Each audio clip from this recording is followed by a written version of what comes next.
신인규 변호사님이 말씀하신 거에 짧게 첨언을 하자면 지금 이번 영수에 대한 최대 쟁점이 논쟁, 여야 논쟁이 뭔지 아십니까? 천준호 비서실장이 대통령의 비공개 발언 때 85대 15였다고 얘기했잖아요. 예, 홍철호 지금 정무수석은 아니다. 70대 30이었다.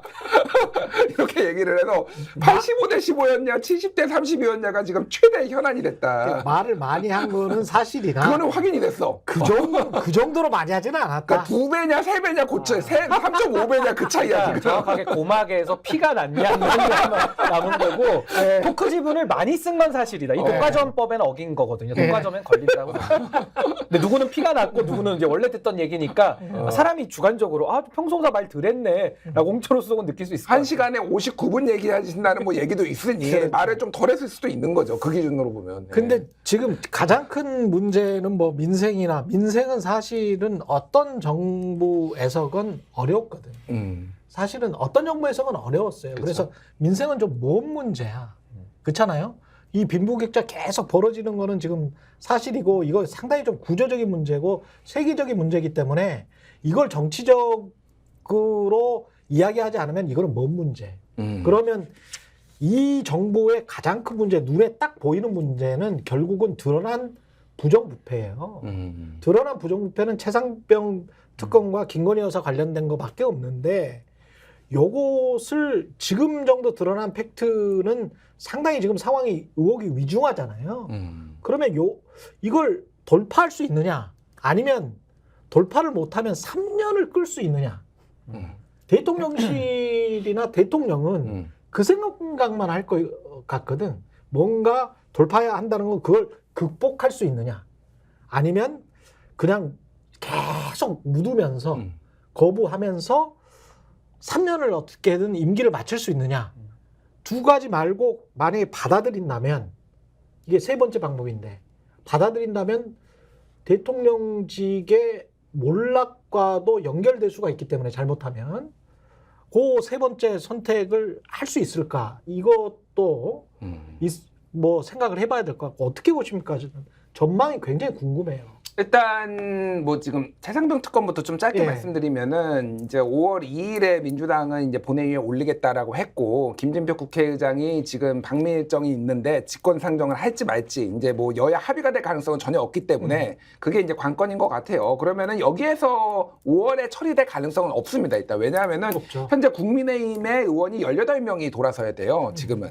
그러니까 이제 지금 그 총선 이후에 좀 이제 많이 재편이 돼서 18명이 이제 이탈을 해야 되기 때문에 실질적으로 이거는 대통령이 또 거부권을 행사한다라는 어떤 그런 압박을 하기 위해서 이제 하는 거고 본 게임은 이제 22대 국회가 되는 거죠. 그러면은 그렇죠. 거기에서 이제 처음 올렸을 때는 그때는 이제 108명이니까 지금 국회의장 빼고 299명이면은 8명만 데려오면 되는 거예요. 그러니까 그렇죠. 그 중에서 지금 4명 정도는 이미 최상병 특검에 대해서 이제 찬성한다라는 입장, 조건부긴 하지만 이렇게 얘기를 했으면은 4명만 더 설득하면 되니까 이철규가 이제 긴급하게 투입이 되는 이런 모양새인 것 같고 이게 그러니까 왜 특검을 해야 되느냐에 대해서 이제 공수처 수사와 뭐 이런 논리들이 있는데 쉽게 얘기하면 이런 겁니다. 자, 공수처 뭐 수사 요즘 열심히 하고 있어요. 뭐 그거는 지난번에도 제가 한번 얘기했지만은 공수처장이 지금 비어 있고 오히려 열심히 해서 지금 임명했잖아요. 그래서 지금 새로. 그런데 문제가 뭐냐면은 공수처가 기소권이 없기 때문에 수사를 다 한 다음에 이제 검찰에 넘겨야 돼요. 예. 그러면은 검찰은 어떻게 할까요? 가지고 있지. 정확하게 김건희 여사 도이치모터스 주가 조작 사건과 관련해서 가지고 있는 것처럼 기소 불기소 판단 자체를 안 해버리잖아요. 지금 뭐 권오수 회장의 1심이 이미 유죄가 났음에도 불구하고 지금 1년이 지났는데도 김건희 여사와 관련해서 검찰이 판단 안 해요. 왜 그러냐면은 이거는 만약에 불기소를 했을 경우에는 이게 직접적으로 검찰한테 그 당사자가 불이익을 받을 거를 검사도 알고 있거든. 그러니까 이거 안 해버리는 거야. 이거는 어떻게 할 수가 없는 거예요. 그러니까 지금 만약에 이게 공수처를 제가 못 믿는 게 아니라 공수처가 수사를 완벽하게 해가지고 넘겼는데 검찰이 아무것도 안 한다. 이걸 어떻게 할 방법이 없는 거예요. 그러니까 완벽하게 정권이 넘어간다라는 시그널이 있지 않는 이상 그러면 이게 3년 아까 전에 얘기했듯이 3년은 뭉갤 수 있는 근거가 되는 거예요. 그렇죠. 뭉갤 수 있죠. 그렇게 되는 거예요. 그래서 또 하나가 이게 문제가 뭐가 있냐면은 만약에 특검을 안 하게 될 경우에는 여기에 관련된 사람이 민간인이 있고 공직자지만 이제 민간인이 있고 군인이 있어요. 그럼 두 사건이 하나는 군검찰로 넘어가고요. 하나는 그냥 우리가 아는 그 검찰로 넘어가요. 그럼 이걸 따로따로 수사를 해. 이거 어떻게 될까요, 그러면은? 이게 서로 협조를 막 이렇게 정말로 의지가 충만해가지고 협조를 해가지고 막 속전속결로 할 수가 없는 거예요. 그러니까 이거 역시 굉장히 뭉개는 겁니다. 그러면 그러네. 김계환 사령관부터 해가지고 쫙 이쪽 군검찰에서는 따로 하고 여기에는 뭐 이러면 뭐 이시원이 올라간다라고 하면은 뭐 이시원이나 뭐 유재은 법무관리가 이쪽에서 하겠죠. 그러니까 이게 이들 간의 소통이 지금 가장 핵심인데 이거를 지들끼리 따로따로 하면은 이것 또한 뭉갤 수 있다라는 겁니다. 그러니까 이거가 그래서 특검이 필요한 거고 특검은 어쨌든 시간이 정해져 있잖아요. 딱 100일 안에 다 끝내야 되거든요. 구성을 하면은. 그러니까 그렇게 되면은 올해 하반기가 특검 정국이 되고 그런 다음에 특검은 기소 권한이 있기 때문에 기소까지 하고 그러면 이제 그 다음에는 이제 다음에 진척이 되는 거죠. 아니면은 이거는 그냥 3년 내내 뭉갤 가능성이 상당히 높아요. 지금 특검에 안 가면은. 예. 그러네.